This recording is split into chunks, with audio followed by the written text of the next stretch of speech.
Assalamualaikum warahmatullahi wabarakatuh. Apa kabar semuanya?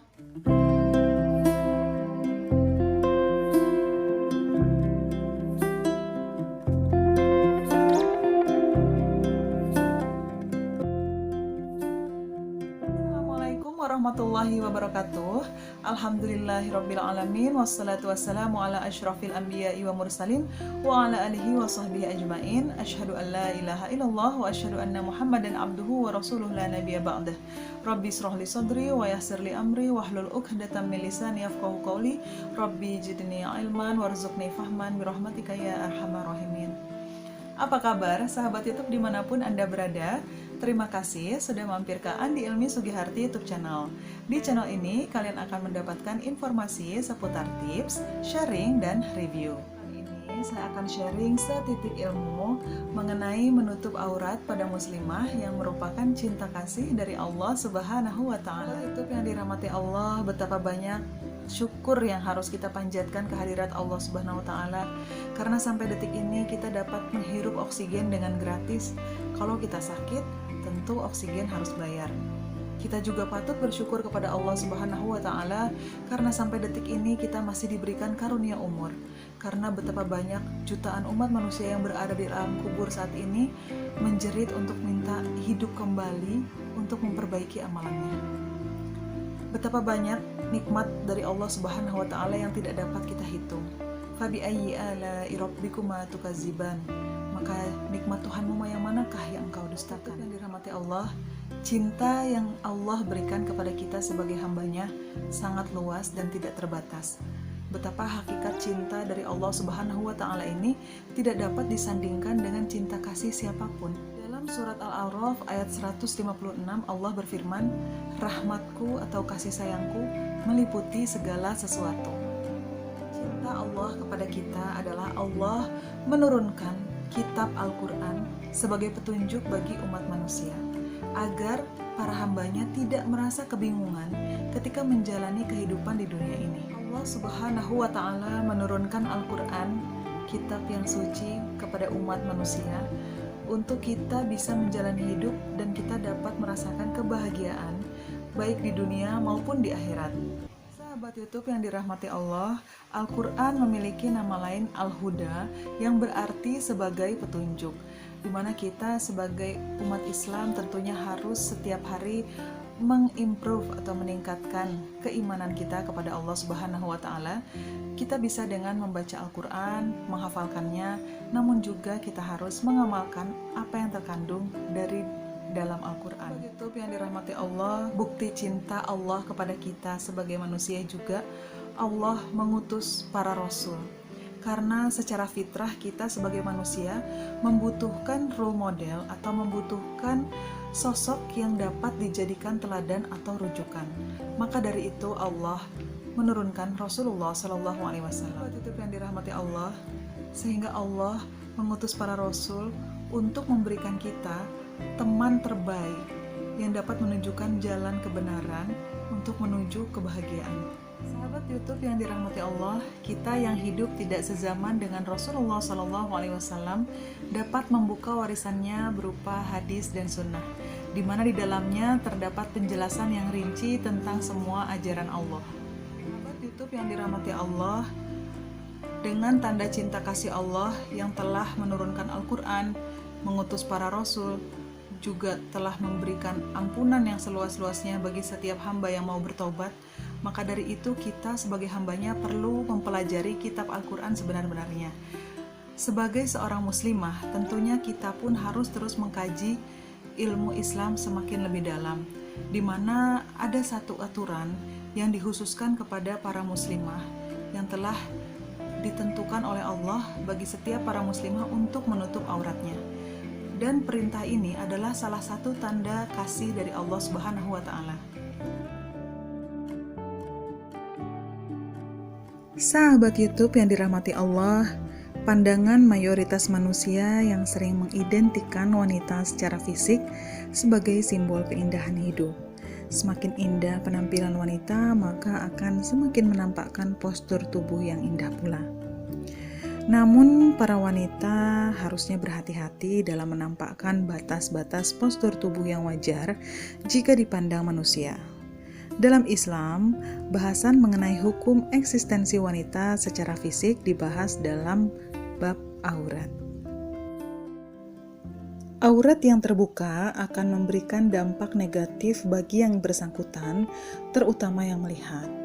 Seseorang yang tidak berperasaan malu apabila dipandang dan dinikmati oleh orang lain, hal ini pertanda bahwa sudah hilang atau berkurang tingkat keimanannya. Maka dari itu, sahabat muslimah, mari kita dalam video kali ini membahas tentang aurat, karena aurat merupakan salah satu masalah yang dialami oleh wanita yang banyak menggelincirkan wanita ke dalam neraka. Semoga dengan kita mempelajarinya, mengamalkannya, mudah-mudahan kita dilindungi oleh Allah dan agar kita terhindar dari siksa api neraka.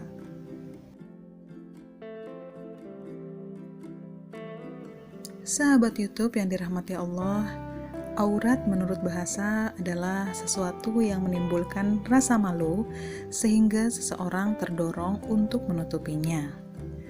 Aurat juga merupakan bagian yang tidak boleh kelihatan menurut syariat Islam, di mana ada batas minimal bagian tubuh manusia yang wajib ditutup berdasarkan perintah Allah.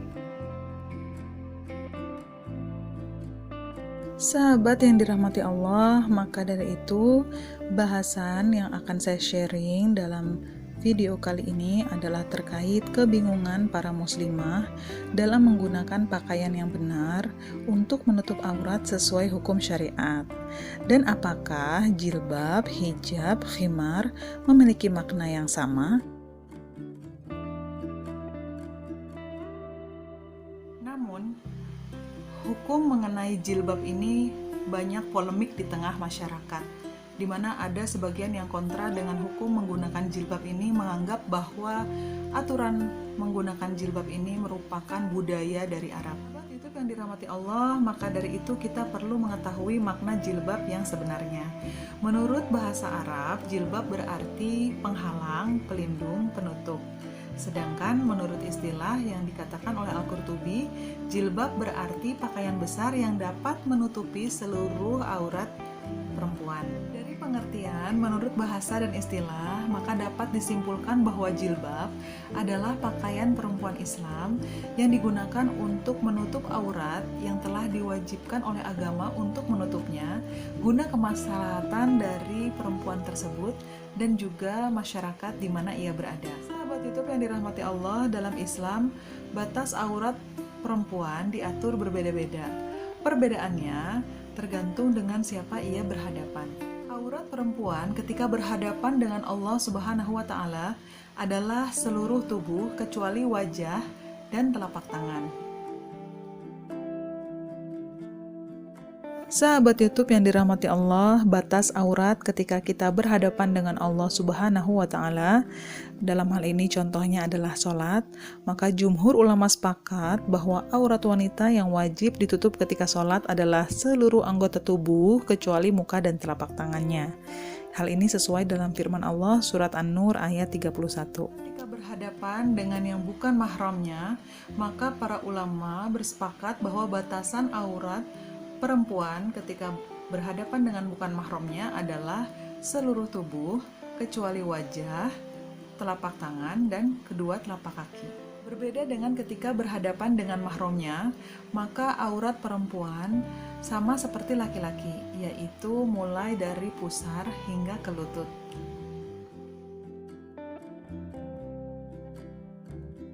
Sahabat YouTube yang dirahmati Allah, mungkin di sini masih ada yang bingung mengenai mahram. Maka yuk kita kenali dulu mahram kita berdasarkan surat An-Nisa ayat 23, di mana mahram adalah orang yang haram dinikahi karena sebab tertentu. Mahram terbagi menjadi 3 kelompok, ada mahram nasab, mahram penyusuan, dan mahram pernikahan.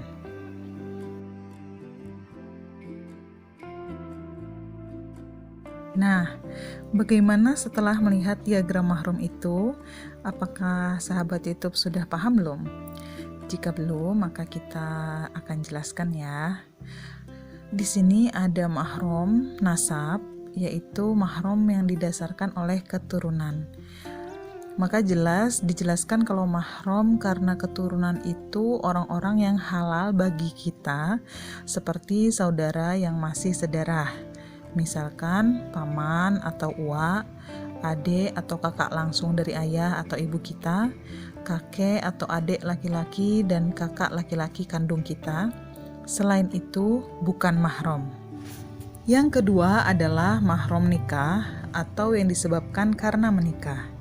Akan halal bagi kita untuk bersalaman dan melibatkan kegiatan syariah lainnya tanpa adanya ikatan tali persaudaraan, melainkan mengikatnya dengan tali pernikahan, seperti suami, mertua, dan kakek atau neneknya suami kita.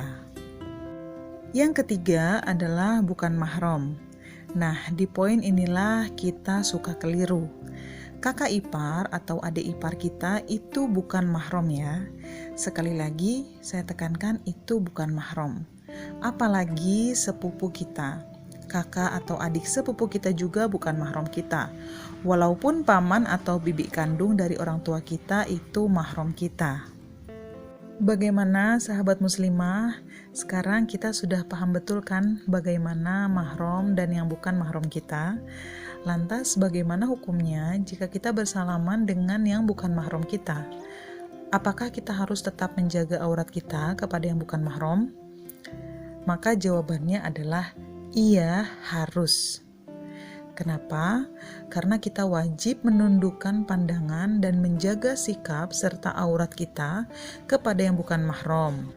Seperti misalnya kita harus memakai kerudung dan kaos kaki walaupun di rumah ketika ada kakak ipar atau adik ipar atau kakak sepupu atau adik sepupu kita, karena mereka adalah bukan mahram kita. Sahabat YouTube yang dirahmati Allah, perintah Allah kepada para muslimah untuk menutup auratnya tertera dalam surat Al-Ahzab ayat 59 yang berbunyi Bismillahirrahmanirrahim, Ya ayyuhan nabiyyu kulli azwajika wa banatika wa nisa'il mu'minina yud'aina alaihinna min jalabibihinna zalika adna ayyurafna fala yuzain wa kanallaha ghafurur rahima.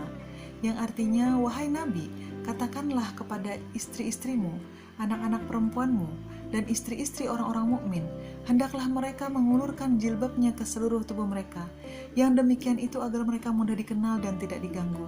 Dan sesungguhnya Allah Maha Pengampun lagi Maha Penyayang. Sahabat YouTube yang dirahmati Allah, surat Al-Ahzab ayat 59 berbentuk kalimat perintah atau amar yang menurut ilmu usul fikih dapat menghasilkan produk wajib ain ta'budi, yaitu suatu kewajiban yang harus dilakukan kepada orang yang disuruh dalam ayat tersebut tanpa harus bertanya kenapa.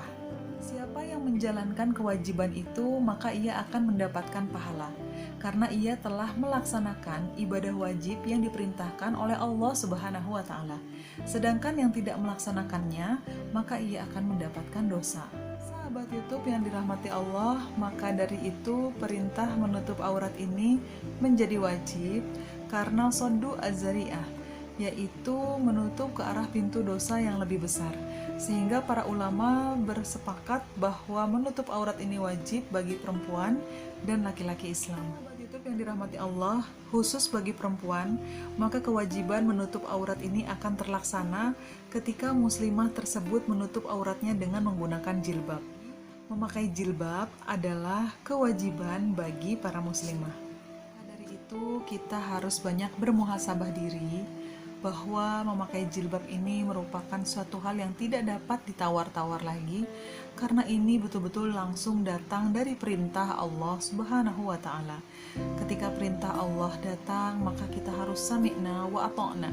Kami dengar, maka kami taat. Yang dirahmati Allah, maka dari itu barang siapa yang melanggar dan menentang perintah Allah, maka ia termasuk ke dalam orang yang mendurhakai, mendustakan ayat-ayat Allah dan juga melanggar batas-batas hukumnya, sehingga tertera dalam surat An-Nisa ayat 14 yang berbunyi Barang siapa mendurhakai Allah dan Rasul-Nya dan melanggar batas-batas hukumnya, niscaya Allah akan memasukkannya ke dalam api neraka. Dia kekal di dalamnya dan mendapatkan azab yang menghinakan. Yang dirahmati Allah, selain surat Al-Ahzab ayat 59, landasan kita sebagai muslimah ketika mau menutup aurat, yaitu tertera juga dalam surat An-Nur ayat 31, yang artinya, katakanlah kepada perempuan yang beriman, hendaklah mereka menahan pandangannya dan memelihara kemaluannya, dan jangan mereka menampakkan perhiasan atau auratnya, kecuali yang biasa tampak darinya, dan hendaklah mereka menutupkan kain kerudung hingga batas dadanya.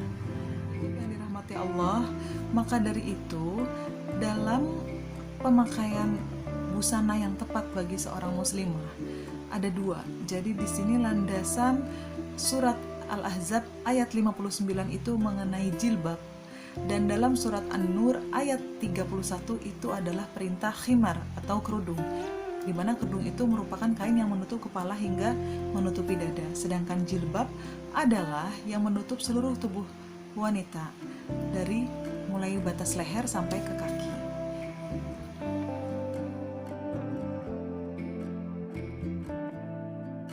Sahabat YouTube yang dirahmati Allah, dari perintah wajibnya mengenakan jilbab, ternyata terdapat 5 golongan orang yang tidak diwajibkan mengenakan jilbab. Siapakah kelima golongan orang tersebut dan mengapa mereka tidak diwajibkan untuk mengenakan jilbab?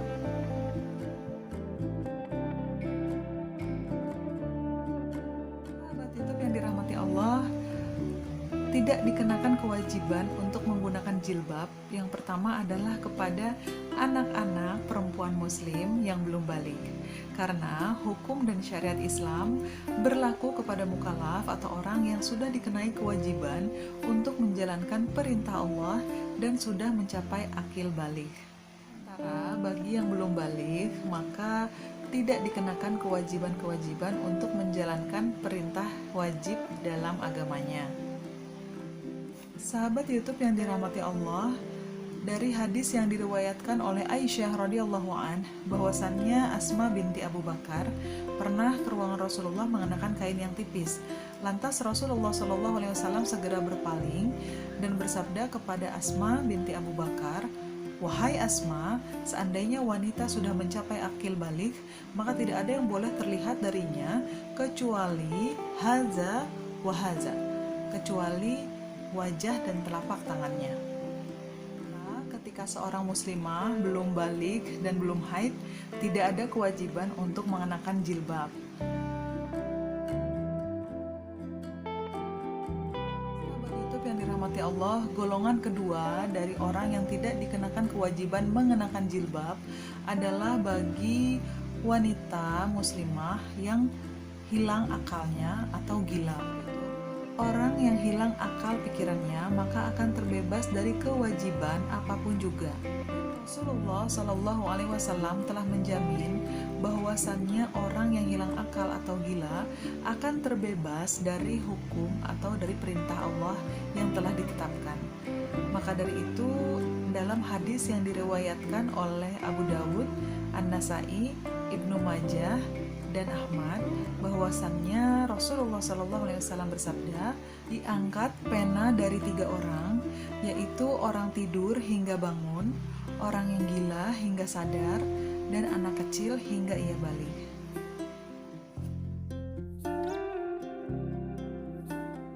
Ketiga, golongan dari orang yang tidak dikenakan kewajiban menggunakan jilbab adalah wanita non-muslim.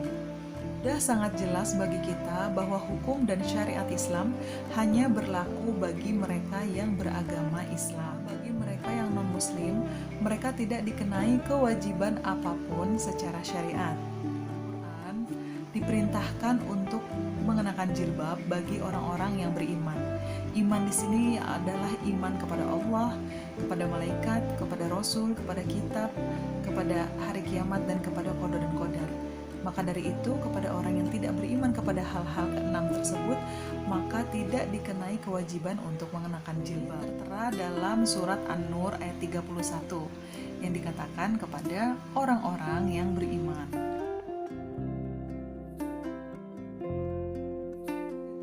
keempat, golongan yang tidak dikenakan kewajiban untuk mengenakan jilbab adalah nenek-nenek. Allah Subhanahu wa Ta'ala tidak lagi memberikan kewajiban untuk mengenakan jilbab bagi nenek-nenek yang sudah menopause. Dalam hal ini sudah kehilangan syahwat, sudah berhenti haid dan tidak lagi mengharapkan hubungan seksual. Maka dari itu dibolehkan tidak menggunakan jilbab, karena ini sesuai dengan firman Allah. Dan para perempuan tua yang telah berhenti dari haid dan mengandung, yang tidak ingin menikah lagi, maka tidak akan dosa menanggalkan pakaian luar mereka dengan tidak maksud menampakkan perhiasan, tetapi memelihara kehormatan adalah lebih baik bagi mereka.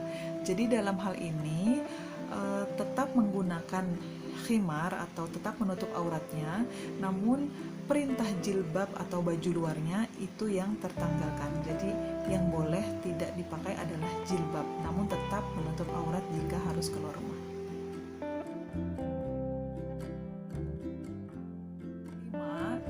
5. Golongan yang tidak dikenakan kewajiban menggunakan jilbab adalah laki-laki. Karena dalam hal ini perintah jilbab adalah bagi perempuan yang beriman atau mukminat.